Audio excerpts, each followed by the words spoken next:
Thank you so much for having us. My name is Nathan. I'm the Executive Director of Pillar. We're a civil liberties organisation based here in New Zealand, and we focus on protecting individual life, liberty and rights. This is my colleague Arian, Head of Operations, and thank you for hosting us here today for this conversation. We have concerns about the bill in its current form, especially around things like privacy, assembly, association and other related civil liberties. We believe that the police play a pivotal role in a thriving civil society. We absolutely think that they should be equipped to do their job properly. And I think it starts with clear definitions around the legislation we empower them with. We would love to see clear directives for our police officers.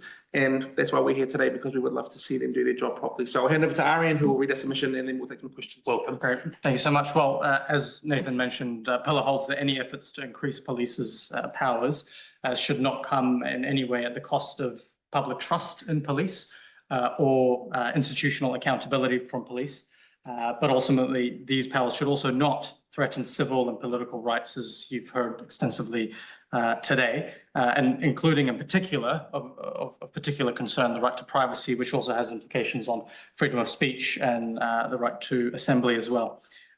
These new powers should not, in an ideal world, increase the likelihood of overreach from police, but as we believe it, or as we see it, that's not the case with this bill.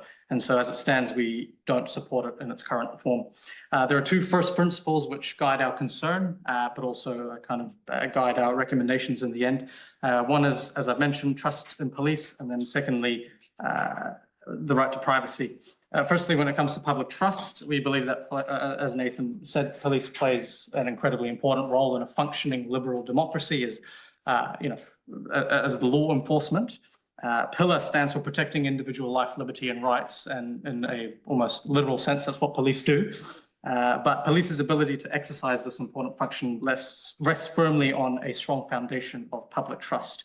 But vaguely written legislation like the one before us that doesn't have public buy-in gives police sweeping powers and plants the seeds for future misconduct that will ultimately erode trust in an institution that really does need a meaningful restoration of trust, given what we've seen in the past years come out.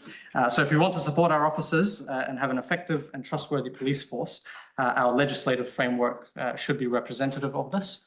And as it stands, we think that it's not.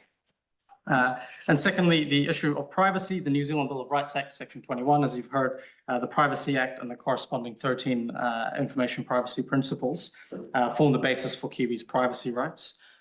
This bill effectively, as we see it at the moment in its current wording, undermines these privacy protections. There's no strong objective safeguards, and if anything, there are threats to privacy as a result of this. And again, as you've heard extensively from other submitters, there's been reports from the IPCA, from the media, from the Office of the Privacy Commissioner and other civil rights advocacy organisations speaking about police's breach of fundamental human rights in different instances. And so concerns are not unfounded.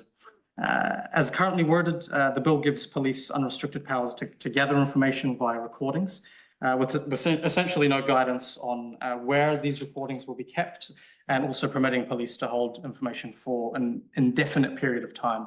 In the age of facial recognition technology and AI, it makes access to essentially this biometric information even more concerning, or gives us cause for caution. The wording throughout sections 45A to 45D is broad, permits surveillance and data collection for almost any purpose that police may consider useful both now and into the future, as you see within the bill's explanatory section as well. Again, police could collect and make recordings of the public without certainty as to why they even need that information in the first place. That's kind of as it's laid out, because words like activity or intelligence purposes are left undefined in the bill. Police also have, as we see it, permission to collect information when on private property without prior warrant. That's section 45C. The inclusion of catch-all provisions in 45AD and 45D that are intended to provide protections show that the legislator has some concern or admits that there's a necessity for restriction, but the way that this is worded, it completely undermines any intended constraint on data collection. from police. As we see it, and as you would have seen from the Privacy Commissioner's submission, we find that information privacy principles 1, 9, 10, and 11 are all specifically and essentially disregarded by this bill. And we think that putting two items of legislation at odds with each other, if this bill goes in its current form, and then we also have the Privacy Act, we undermine any desire to give police more operational clarity if we have two pieces of legislation that essentially go against each other. So as we see it, the safeguards are weak. We don't have strong oversight, and we're limiting meaningful opportunities to challenge and engage the police if the bill passes in its current form, especially in an age where information is power. The capacity for the state to gather this much information we think should be restricted and done proportionately. So ultimately, we have 4 key recommendations that are noted in the written submission, but that's around tightening the language, that recordings should actually just require a reasonable, non-speculative basis, that the material being recorded will assist a specific investigation or address an imminent threat. Removing the word activity or defining it, same with the word intelligence or intelligence purposes as a phrase. And as you've heard, providing some safeguards for children and young people. And while slightly outside the bill's remit, we think there should be some discussion around evidence management systems for the police to be able to actually use information that they gather in the long term. So those are our concerns, and those are the principles that guide our concerns and recommendation. As it stands, we don't support the bill, although we understand the intention behind it. And yeah, we hope to see some approved amendments. But with that, we're happy to take questions. Look, a question from Dean Rosewarne. Yeah, thanks, Chair. Just in paragraph 9, you mentioned operational clarity. That's right. Now, in the Police Association submission, they saw this bill as a freedom. You're seeing it through the lens of a concern. And I suppose different districts, supervisors and teams may interpret necessary or reasonable differently. And operationally, I suppose, do you think that the absence of clear limits in the bill, do you risk having inconsistent practices across police districts, across supervisors?